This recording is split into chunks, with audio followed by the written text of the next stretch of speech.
हम पुलिस से पूछ रहे हैं, मैं बोल रहा हूँ। हाँ जी देखो मेरे को गोल घुमाओ मत, सीधी बात कर रहा हूँ, सीधा जवाब दे दो, सीधा जवाब दो, सीधी बात कर रहा हूँ। सुन लो, 5 साल से तुम्हारा आधार कार्ड यहाँ का है, 10 साल की ID कहाँ है तुम्हारी?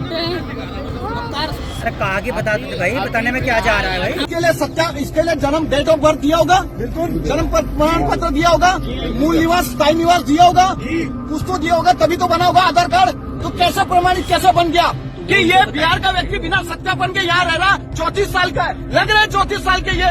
जी हां दोस्तों, अपनी देवभूमि में वो कौन सा खेल अंदर ही अंदर चल रहा है? कौन है जो प्रदेश के माहौल को बिगाड़ रहा है? कैसे तीर्थ स्थल में सवालों के घेरे में मौलवी आ गए, मदरसा आ गया? कैसे हिंदू संगठनों को खोलना पड़ा, मोर्चा किया हंगामा? बड़ा खुलासा हुआ तो हड़कंप मच गया। कैसे घर घर दुकान दुकान के अंदर मदरसे की शिक्षा दी जा रही है? क्या करना चाहते हैं कुछ जिहादी किस्म के लोग? पूरी खबर बताऊंगा आपको अपने इस रिपोर्ट के जरिए। नमस्कार, पहलाक में पंकज रौतेला, आप देख रहे हैं उत्तराखंड न्यूज। दोस्तों, देवभूमि उत्तराखंड में एक बार फिर विवाद ने जोर पकड़ा है। लक्ष्मण झूला थाना क्षेत्र के कुनाऊ गांव में एक दुकान के अंदर मदरसे की शिक्षा दिए जाने का मामला सामने आया है, जिसके बाद हिंदू संगठनों ने जमकर हंगामा काटा है। मौके पर मौलवी, उनके समर्थक भी मौजूद थे और दोनों पक्षों के बीच तेज नोक-झोंक और हाथापाई तक देखने को मिली। फर्जी है, आधार कार्ड फर्जी है। अरे सुनो, इसके लिए जन्म डेट ऑफ बर्थ दिया होगा, बिल्कुल जन्म प्रमाण पत्र दिया होगा, मूल निवास स्थायी निवास दिया होगा, कुछ तो दिया होगा तभी तो बना होगा आधार कार्ड। तो कैसे प्रमाणित कैसे बन गया? अब क्यों नहीं आ रहे कोई MBBS डॉक्टर यहाँ इनका बचाव के लिए? ये 34 साल का कौन बोल रहा है? अरे नहीं तो एज का मैं कैसे बताऊं? लेकिन ये इनके संज्ञान में इनको पड़ी नहीं है कि ये बिहार का व्यक्ति बिना सत्यापन के यहाँ रह रहा? 34 साल का है, लग रहा है 34 साल के ये। वो 34 के वो बताएंगे, 34 के। अरे तो आप पूछ क्यों नहीं रहे? आप क्यों नहीं पूछ रहे? बताएंगे यार। देखो मेरे ऊपर वो करने की जरूरत नहीं भाई। जो अपना फिलहाल उसका देखो, आपको क्या लगा? आपने आधार कार्ड मांगे ना, मेरे ऊपर चढ़ रहे हो आप। मेरे ऊपर चढ़ उसकी एज प्रूफ कैसे? आपके और मेरे अंदर में तो एज सुनो तो पहले लैंग्वेज देखो ना आप अपनी। आपके और मेरे बीच में कितना गैप है? मैं कहाँ चढ़ा आपके ऊपर? तो मैं उसके उसमें कैसे एज प्रूफ दे दूंगा भाई उसका? तो मैंने मेरे सवाल एज का मत करो ना भाई, मेरे से एज का क्यों करो? प्रशासन ने बीच बचाव कर स्थिति को नियंत्रित किया, लेकिन यह सवाल अब भी उठ रहा है, क्या धार्मिक आस्था का ऐसा प्रयोग अवैध गतिविधियों को बढ़ावा दे रहा है या सिर्फ अफवाहों का मामला है? दोस्तों, पूरे विवाद की तह तक एक रिपोर्ट के जरिए मैं आपको खबर बताने जा रहा हूं। प्रशासन क्या उठा रहा है कदम, वीडियो को अंत तक इसलिए जरूर देखिएगा। दोस्तों, तीर्थ नगरी ऋषिकेश कुनाऊ गांव, एक दुकान के अंदर मदरसे की शिक्षा दी जा रही थी। यह आरोप लगा, हिंदू संगठन पहुंचे, जमकर हंगामा हुआ। गजब हो रहा है ना देवभूमि में, वो भी उन स्थानों को टारगेट किया जा रहा है बल जिनकी पहचान धार्मिक तौर पर बड़ी है। यहाँ पे जो तालीम दी जा रही है वो कुरान की दी जा रही है। हम चाहते हैं उन बच्चों को उत्तराखंड राज्य के बारे में बताया जाए, देश के बारे में बताए, प्रधानमंत्री के बारे में बताए। लेकिन ठीक है, यहाँ जो चीज हो रही है, हम सख्त से सख्त कानूनी कार्रवाई की मांग करते हैं। आपको मैं बोलना भी चाहूंगा कि यहाँ पे जैसे ये पहले एक रोड थी, सीधी रोड जो आ रही थी, तो रोड जो आती थी तो उस रोड से ये लोग आते थे। लेकिन इसके बाद क्या है, कई बार वहाँ पे हिंदू लोग हैं, तो वो ये बचने के लिए अब इन्होंने नई रोड का इजाद कर दिया है। ये पीछे से एक रोड आती है, आप दिखा देना अपने इसमें से, ये जंगलात के बीच में से एक रोड आ रही है।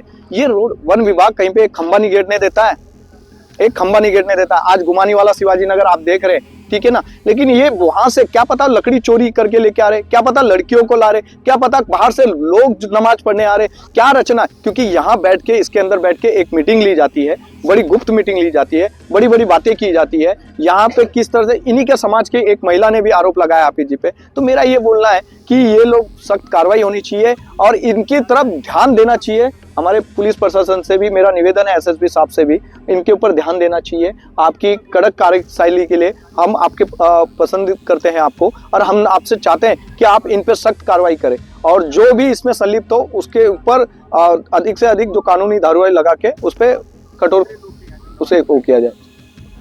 दोस्तों, हिंदू संगठनों ने मौलवी के पुलिस सत्यापन नहीं होने के साथ आधार कार्ड में दर्ज नाम, पते और जन्मतिथि पर भी संशय जताया है, शक जताया है। लक्ष्मण झूला थाना प्रभारी भुवन चंद पुजारी ने बताया कि हिंदू संगठनों ने जो आरोप लगाए उनकी जांच हो रही है। अगर आरोपों में सत्यता पाई जाती है तो एक्शन लिया जाएगा। बजरंग दल के नरेश उनियाल और राष्ट्रीय हिंदू शक्ति संगठन के प्रदेश अध्यक्ष राघवेंद्र भटनागर बताते हैं कि गांव में पहले एक मदरसा था। यह मदरसा फिलहाल कोर्ट के आदेश पर बंद है, लेकिन मदरसे की शिक्षा बगल की एक दुकान में अवैध रूप से बच्चों को दी जा रही थी। यह सरासर गलत है।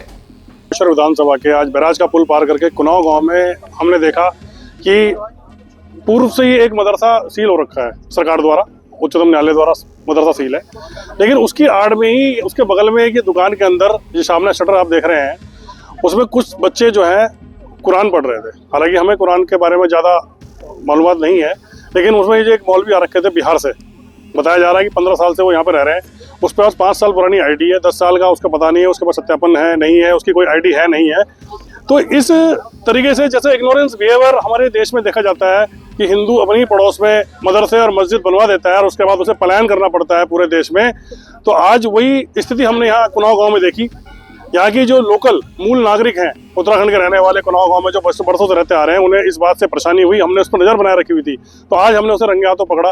मौलवी बकायदा बच्चों को एक मदरसे वाली पढ़ाई करवा रहा था। मदरसे की पढ़ाई आपने देखी होगी पूरे देश में कि मदरसे से पढ़ के बड़े बड़े डॉक्टर पूरे देश में बम फोड़ते दिखाई दे रहे हैं।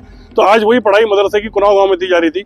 ये डेमी जो यहाँ पर जो आबादी जनसंख्या बढ़ाने वाली जो तालीम है, जो संख्या बढ़ाने वाली तालीम उन्होंने उत्तराखंड में बढ़ा रखी है कि यहाँ से पूरे उत्तराखंड में अपनी जनसंख्या बढ़ाकर मदरसे मस्जिदों के नाम पर अवैध निर्माण करे जा रहे हैं, मदरसों के नाम पे अवैध निर्माण हो रहे हैं, कब्रिस्तानों के नाम पे, मजारों के नाम पे।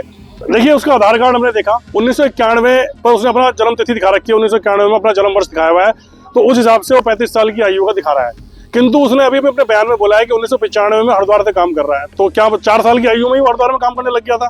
तो एक नकली आईडी बनाकर यहाँ पर उत्तराखंड में नकली आईडी बनाकर बिहार से आने वाला कि वो बिहार का है भी या नहीं है, पाकिस्तान से तो नहीं आ रखा, बांग्लादेश से तो नहीं आ रखा, इसकी अभी कोई पूरी तहकीकात नहीं हो रखी, किसी ने उसका सत्यापन नहीं कर रखा, बिहार से जहाँ से वो आया वहाँ का सत्यापन उसके पास नहीं है। तो इस तरीके की कुछ ऐसी चीजें हैं जिन्हें हम अनदेखा कर रहे हैं। ये इग्नोरेंस बिहेवियर जो हमारे पूरे देश में चल रहा है, जिस वजह से हम एक जिहाद से लड़ रहे हैं। दोस्तों, हिंदू संगठनों ने मौलवी के आधार कार्ड में नाम पते के साथ जन्मतिथि पर शक किया। मौलवी का अपने गृह क्षेत्र और मौजूदा वक्त में जो मौजूद थाना है सत्यापन नहीं होना बताया गया, और यह भी सवालों के घेरे में आ गया। ऐसा क्यों पहचान छिपाई जा रही है, सत्यापन छिपाया जा रहा है, नहीं कराया गया, नहीं बताया गया नाम पता, कहां का रहने वाला, क्या नाम। फिलहाल मौलवी को मदरसे की शिक्षा और अवैध रूप से नहीं देने की हिदायत तो दी गई है। पुलिस भी इस मामले में फूंक फूंक कर कदम रख रही है। फिलहाल स्थिति सामान्य बताई जा रही है, लेकिन हंगामा तो खड़ा हो गया। पुलिस ने हिंदू संगठनों की मांग पर जांच की बात कही है और जांच शुरू हो चुकी है। आपकी गीता होती है, हमारी कुरान शरीफ होती है, उसकी रेल होती है। इस सभी ने वहाँ से उठा के मेरी लड़की की मांगने गई वहाँ रेल। वो मेरी लड़की को बोलता है, साली चल ये तेरी रेल है। तो उसकी मम्मी ने सुना, उसकी मम्मी मेरा घर बगल में ही है, तो उसकी मम्मी ने सुना है। उसकी मम्मी यहाँ पर आई है। आने के बाद जब उसने घर से बहस करा था, मैंने अभी को बोला गया, मैं तू बहस क्यों कर रहा है, मैं रेल अगर तेरी है तो तू रख, नहीं है तो वापसी दे। उसने उठा के वहाँ से उठा के एक गंदी जहाँ बच्चे पेशाब करते हैं उन्होंने उठा के वहाँ फेंकी है ना। और ये भाभी जी बिल्कुल अच्छा नहीं है, बिल्कुल बेकार है। और दूसरा ये है कि बाहर के वक्ती बुलाता है, मेन चीज़ ये इससे बिना इस चीज़ को हमने पहले भी कहा था कि ये बाहर के वक्ती ना बुलाए यहाँ पर।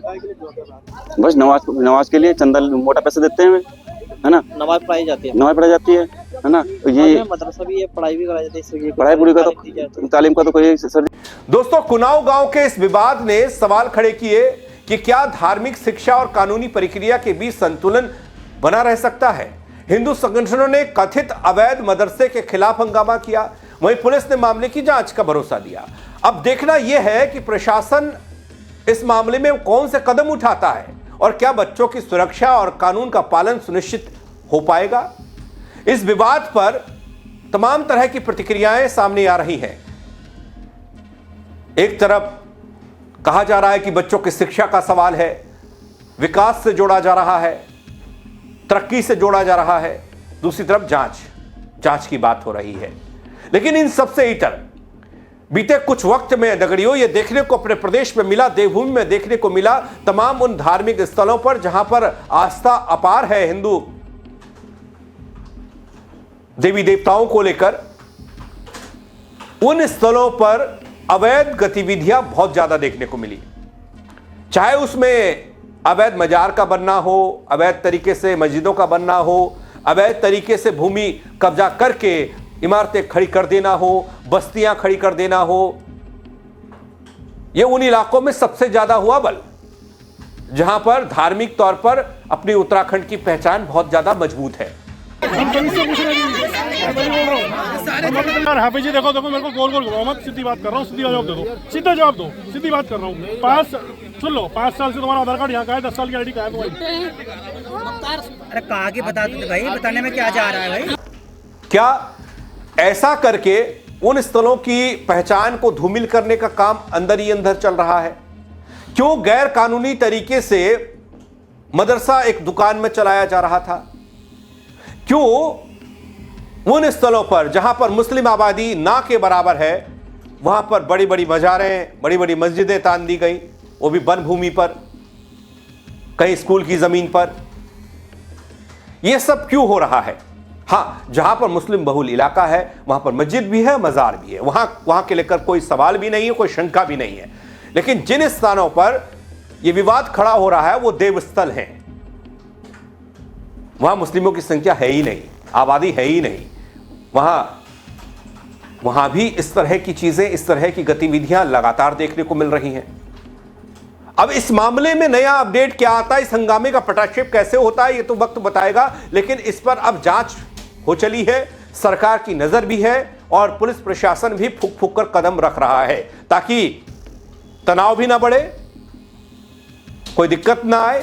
क्योंकि हिंदू संगठन और समाज के लोग आमने सामने यहां दिखाई दिए, यहां तक कि बहस गर्मा गर्म थी, हाथापाई तक की नौबत आ गई थी। लेकिन उन सब के बीच आरोप तो गंभीर है। ऐसा क्यों हो रहा है बल? आप बताइएगा, आपको क्या लगता है? कमेंट के जरिए खबर को शेयर करिएगा। मेरे साथ जुड़ने के लिए आप सबका बहुत शुक्रिया। जय उत्तराखंड। हम कहीं से पूछ रहे हैं, मैं बोल रहा हूँ हाफिज जी देखो मेरे को गोल घुमाओ मत, सीधी बात कर रहा हूँ, सीधी जवाब दे दो, सीधा जवाब दो, सीधी बात कर रहा हूँ। सुन लो, 5 साल से तुम्हारा आधार कार्ड यहाँ का है, 10 साल की आईडी कहाँ है तुम्हारी? अरे कहा कि बता दो भाई, बताने में क्या जा रहा है भाई? इसके लिए जन्म डेट ऑफ बर्थ दिया होगा, बिल्कुल जन्म प्रमाण पत्र दिया होगा, मूल निवास स्थायी निवास दिया होगा, कुछ तो दिया होगा तभी तो बना होगा आधार कार्ड। तो कैसे प्रमाणित कैसे बन गया कि ये बिहार का व्यक्ति बिना सत्यापन के यहाँ रह रहा? 34 साल का है, लग रहा है 34 साल के ये